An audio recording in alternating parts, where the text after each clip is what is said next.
Hello everyone, welcome to my channel. I'm Lifestyle Gardener. Today I'm going to be doing some fermenting. In this bottle right here is a 1 gallon bottle, and this bottle here is pint, and this bottle here is quart bottle. Sometimes I have a hard time saying that, but I believe it's quart bottles.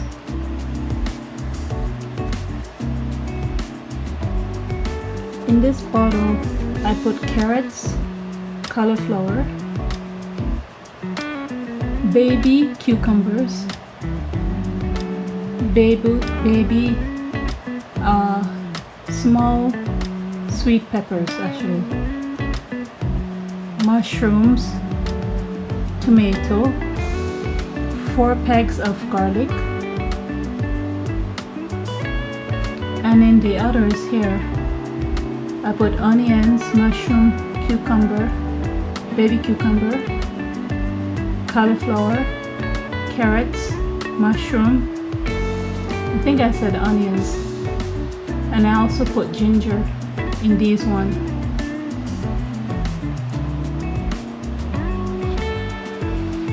For the 1 gallon container, I'm gonna use this as a weight to weight down the fermented vegetables in it, because it has to be underneath the water in order to prevent mold and in order for it to ferment proper. For the other containers, I have these lids, and these lids I got actually everything from Amazon, actually, except the pint container and the quartz jars. These things, I believe they're supposed to make it more easier to do ferment, because you don't have to be watching them too much while they're fermenting. But this one with the weight and the cover here, I have to watch it daily and open up the lid to let out the gas while it's fermented. Otherwise it can create too much gas buildup and open up and spilled over. So I have to check on the 1 gallon one after 2 days. I have to check on it every 2 days after I ferment, after I did it for the first couple of days. But these ones here, I won't have to check on it that often, maybe once a week. I fermented vegetables also in the 1 gallon container. I believe it was green apples and cauliflower, and I didn't start eating it until after 2 months. After 2 months it was really good, but it started to get more sour, because when you fermented food, the longer you ferment it, is the more sour it's going to be. But sour food is very good for the body. Sour and bitter food is good for the body, so if you can get that in your diet, it's very good. But if it becomes too sour, you could always sprinkle salt over it. That's what I did, and I ate most of this container by myself. Some of it I gave it to my husband in his salad, and I ate maybe a few handful of this with my breakfast every morning. While the one that I made before was cauliflower and green apples. I don't like the texture of the green apples, how it turned out, but it tastes really good. It had a sour, salty taste. It was very good, but I would not ferment that again. But the cauliflower, it really holds up. It's very crunchy actually. I think I like it better than fermented cabbage. That's definitely something that I'll be fermenting a lot. Once I have a big garden, I will try to grow a lot of cauliflower and ferment them because they don't get mushy, they get crunchy. So two of my favorite food that I love to ferment are cauliflower and carrots. They're perfect fermented food. They don't get mushy and they're crunchy. And I like the sour and the salty taste. Fermented food is very good for you. But what some people do when they ferment their food, after they ferment the food and eat the food, they throw away the water. You shouldn't throw away the water. The water has a very good amount of good bacteria that will speed up your next batch of ferment. So that's what I did here. I saved the water. It had like 2 quarts of fermented water, but I fill it up with another quart of water. They recommend using filtered water, no filtered water or bottled water. If you don't have any access to filtered water or bottled water, because I know not everybody has that privilege, what they did in the olden days, they will boil water to a certain temperature, let it rest room temperature, and then they will use that as a batch. You have to think of more than one way to do things. What if it comes to a point where you can't buy bottled water, filtered water, and it's not everybody have the privilege of doing things exactly the way you do things. Everybody is at a different level in life. So that's why I always encourage you guys to do things at your level. So when I made the cauliflower with the green apples, I use about 3 tablespoons of salt. 3 tablespoons of salt with the water. But this time I'm gonna use about 6 tablespoons of salt, because I find that after a while it was too sour, and then I had to sprinkle some salt on top of the vegetable to balance out the sourness. Plus, it's not always true what they say, that when you make fermented food, after 1 month or after a certain amount of weeks or whatever, you have to put it in the fridge. That is not necessarily truth. Just because something gets really sour does not mean it's bad for you or you can't eat it anymore. Actually, it's more better for you actually. And in the olden days, they never had fridge. They would ferment their food up to 6 months until next garden season. And you can do that as long as you keep your food in a not room temperature, but a cool, dark area. Your fermented food will be good. It may get too sour, but it's still edible and it's still good for you. And so that's what I'm going to do.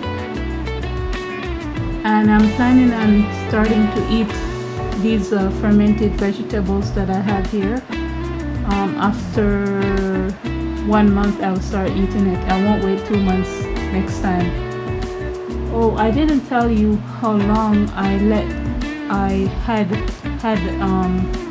the fermented vegetables. I'll show you the tape that I taped on the bottle.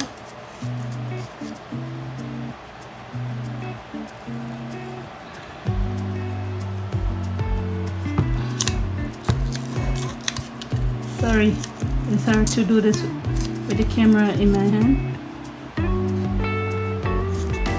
So I ferment my first batch April 15, 2020, and I didn't start eating it after 2 months, and it was still good.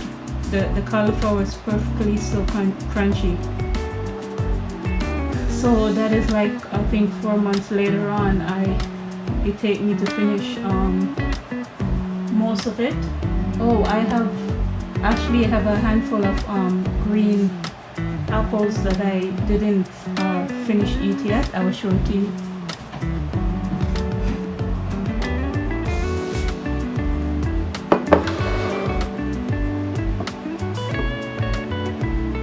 So this is the green apples, and you can see particles of cauliflower.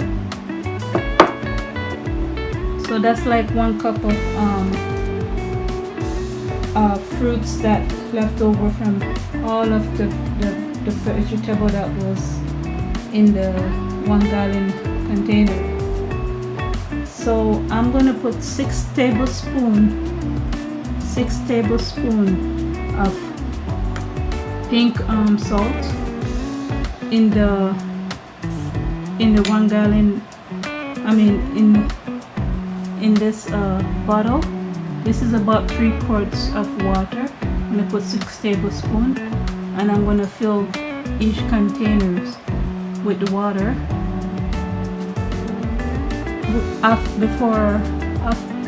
Before I do that, I'm gonna stir the salt to make sure it dissolves as much as possible, and then I'm gonna debubble it. You know what the debubble is? You use a chopstick or a spoon or something that is tall to remove any pocket bubble inside the bottles. And then I'm gonna cover the bottles with some avocado leaves. I'm growing avocados and avocado plants indoor. I'm gonna use the leaves and cover on top of it. Cover the fruits and the vegetables with the avocado leaves, because the key to ferment is to keep the food underneath the bottles. So that's what I'm gonna do, and then I'll show it to you afterwards. So this is what they look like afterwards. I had to do another quart of water with 2 tablespoons of salt, and I pour half of that to the rest of this gallon container. So I fill all of the other 3 containers, and there weren't enough water for this one, so I make another batch of quart container with 2 tablespoons of salt, and I fill it up to there. So let me show you what it looks like inside at the top. So there's a glass thing at the top. Underneath you can see a green thing. That's avocado leaves, and the food is underneath the water. So that's the secret of keeping any mold from developing. So you're supposed to close it, but don't close it too tight. And they recommend you put a tray underneath each bottle, just in case if water does spill out. It could happen, so it won't create a big mess. So the reason why they say to put your food, put it in the fridge after it's fermented to the certain texture or the taste that you like, is to slow down the fermentation. But if you don't have access to a fridge, or for whatever reason you don't want to keep it inside the fridge, you don't have to. But you have to keep in mind, the longer you leave it outside, the more it's gonna get more sour. But as I said, sour stuff is not bad for you. I kind of changed my mind of when I'm gonna start to probably eat each container of fermented food, because the smaller the bottle, the quicker it's going to ferment. So I think after 1 week I'll start to eat from here, and if I do that I will show it to you guys. And then these once I finish this one, I think in 2 weeks time, then I'll start to eat these one after I finish this one. And then vice versa, after I finish those, then I'll start eating this one. So I think within 3 weeks I'll start to eat this, because as I tell you, I use a starter, so they're gonna ferment quicker than if I didn't use the leftover ferment from the last batch of fermentation. There's another trick, or there's another thing you should know. They don't recommend you using anything that's metal to stir your ferment food, or to take it out of the container. So I had this plastic spoon to stir it, and the deep bubble stick chopstick is made from plastic. And I also had this I don't know what they call this, but I bought this from the dollar store, 2 in a package, to put the water inside of these container, because you're supposed to put the water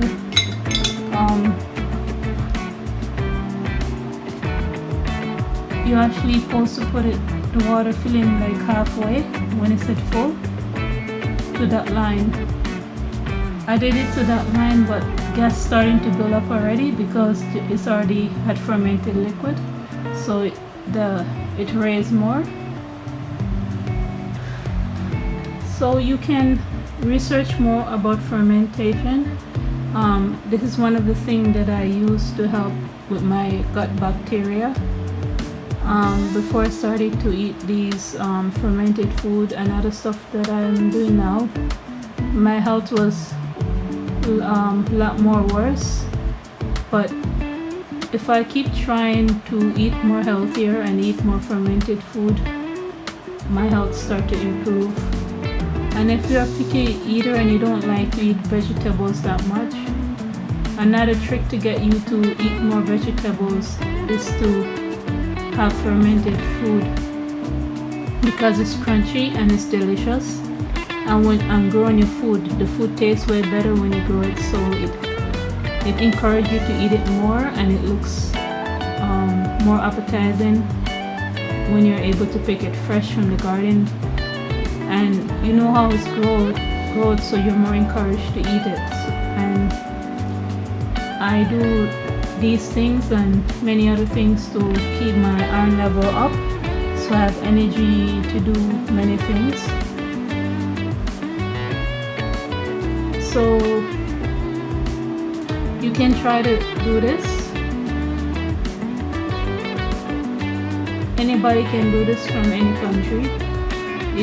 Doesn't cost any special equipment.